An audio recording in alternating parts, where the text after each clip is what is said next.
ട്രെയിനുകളിൽ വ്യാപകമായി ക്യാമറകൾ സ്ഥാപിക്കുന്നത് സ്വകാര്യതയെ ബാധിക്കുമോ എന്ന ചോദ്യവും ചില കോണുകളിൽ നിന്ന് ഉയരുന്നുണ്ട്. എന്നാൽ യാത്രക്കാരുടെ സുരക്ഷയാണ് പ്രധാന പരിഗണനയെന്നും ശേഖരിക്കുന്ന വിവരങ്ങൾ സുരക്ഷാ ആവശ്യങ്ങൾക്ക് മാത്രമായിരിക്കും ഉപയോഗിക്കുമെന്നുമാണ് റെയിൽവേ അധികൃതരുടെ നിലപാട്. സാങ്കേതിക വിദ്യയുടെ സഹായത്തോടെ അപകടങ്ങൾ കുറയ്ക്കുകയും യാത്ര കൂടുതൽ സുരക്ഷിതമാക്കുകയും ചെയ്യുക എന്നതാണ് പദ്ധതിയുടെ അടിസ്ഥാന ലക്ഷ്യം.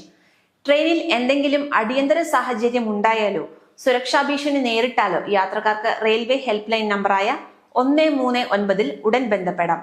മോഷണം, ശല്യം ചെയ്യൽ, ആരോഗ്യ അടിയന്തരാവസ്ഥ, സുരക്ഷാ പ്രശ്നങ്ങൾ തുടങ്ങി വിവിധ പരാതികൾ ഈ നമ്പറിലൂടെ അറിയിക്കാവുന്നതാണ്.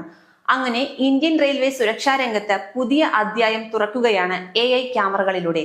വാതിൽപ്പടി യാത്രകൾ അവസാനിപ്പിക്കുവാനും സാമൂഹിക വിരുദ്ധ പ്രവർത്തനങ്ങൾ നിയന്ത്രിക്കുവാനും അപകടങ്ങൾ കുറയ്ക്കുവാനും ഈ സാങ്കേതിക വിദ്യ എത്രത്തോളം ഫലപ്രദമാകുമെന്ന് വരും